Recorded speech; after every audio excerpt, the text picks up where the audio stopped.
on 7 News at noon, we are pleased to have Metropolitan Police Chief Robert Contee back with us once again. Chief, thank you so much for joining us today. Thank you so much for having me. I have to start with crime in D.C., specifically gun crime and shootings. As you know, you were there just this week.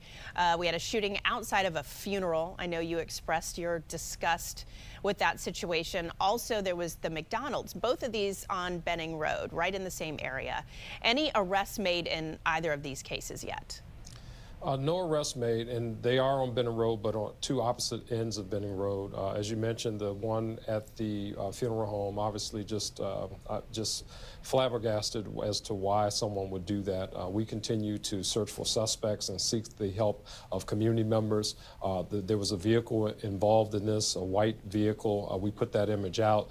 We believe that we now have that vehicle. Our investigators, they continue to work through that. And then yesterday, as you mentioned, the shooting that occurred on Benning Road, and that incident, unfortunately, it appears right now through the preliminary investigation that both our decedent, unfortunately, as well as the suspect in this case were both in possession of firearms. So we continue to investigate that case as well. And Chief Contee, we see you every day at these crime scenes, and you're fed up. You're quick to say that you're fed up with this situation, and you know the people of D.C. are as well. What has to happen to make people feel safe on the streets of D.C. again? Well, I think, one of the things that we have to consider, I'm a huge advocate in the space of looking at how we hold people accountable. And if people are as sick and tired and as fed up as I am, we really have to do the hard work of examining what does accountability look like right now in our criminal justice ecosystem. And if we're not seeing the things that we want to see, and that means people getting out who should not be out in our streets, who have committed violent offenses, but yet find themselves awaiting trial back out on the streets of the District of Columbia. If we want to see something different, then we have to do something different. And do something different means that everyone really has to work together to carve out what that looks like. The law enforcement, certainly we have a responsibility to arrest law violators, and we will continue to do that. But as it relates to what it's going to take to really make sure that we have accurate measures of accountability in place that the citizens of the District of Columbia can stand behind, I think we got work to do in that space. All right, so you talk about accountability, and members of Congress have had a lot to say about crime in D.C. as the federal city. I know Mayor Bowser has said she will testify on the Hill in front of that committee on crime. Will you be going with her, and if so, what do you plan to say to Congress about this? Well, my message, hasn't changed. Ever since I've been chief, I've been saying what I've been saying, and that message won't change. Depending on what questions are asked with respect to resources, my view on crime, my view on what adjustments need to make, what Congress can do, all of those things, whatever I'm asked, I'll answer those questions honestly.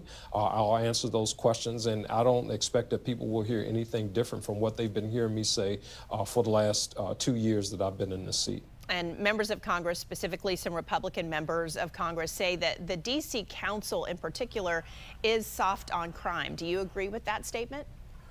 Well, I think that we have work to do on crime, and I think that there's enough work for everybody to roll their sleeves up and get busy in this space of making sure that our policies support our police officers and that our policies support accountability. And I think that there's work. I think that there's work in that space that needs to be done. Obviously, and most of the citizens of the District of Columbia know the fight that was underway with the criminal code reform and what happened in that space. There were a lot of things in there that I agreed with, but there were a lot of things that I didn't agree with when it comes to reducing sentences for some of the violent crimes that were in the criminal code reform. So I'll speak again very plainly about that in language that people can understand when it comes to really focusing on what we need to do to stem the tide of violence, to stem the tide of crimes that we see, and what makes communities safer in the District of Columbia. And Chief Contee, you mentioned supporting your officers, and I know you want to sign as many as 4,000 new officers. You are offering a lot of money, a $25,000 signing bonus that will kick in later this month. Do you think this is going to be enough to get you those new officers? I think it's a continued step in the right direction, but we have to also make sure that we have policies and communities and just an environment that is supportive of our law enforcement officers. I mean, that is really important. When you talk about looking at how we address crime, those are things that applicants, that they take in consideration as they're looking at the police departments that they want to associate themselves with. So we want people to strongly consider the District of Columbia and want to make sure that we have the pieces in place for people to be able to do that. And I know I've heard you talk in the past about community building relationships within the community. And I know, for example, this weekend you'll be at the Cherry Blossom Parade representing the department. How is that effort going? Simply, do you all have the time to go out and build these relationships when you're responding to such a spike in crime? So it's every interaction. You have to make it count. We go to over 600,000 calls for service. So whether it's at a cherry blossom parade or festival or responding to a crime scene and we're comforting a loved one, every opportunity is an opportunity to impactfully engage our community members. And so we have to make it count. I want my officers outside of the vehicles. We were just talking about that about 30 minutes ago in our crime briefing about making sure that we take those opportunities to engage community members and businesses along our business corridors in our communities where neighborhoods are. Kids about to be on spring break. Take advantage of those opportunities in the beautiful weather out here to engage community members wherever we are. And finally, Chief, before we let you go, this is your chance to just send a message to the people of Washington, D.C., no matter what ward they live in. What do you say to them if they are concerned about their safety in their neighborhood? Well, I would say this, that you have an incredibly dedicated police chief and police department that is working every day with every resource that we have to make our city of Washington, D.C. safe.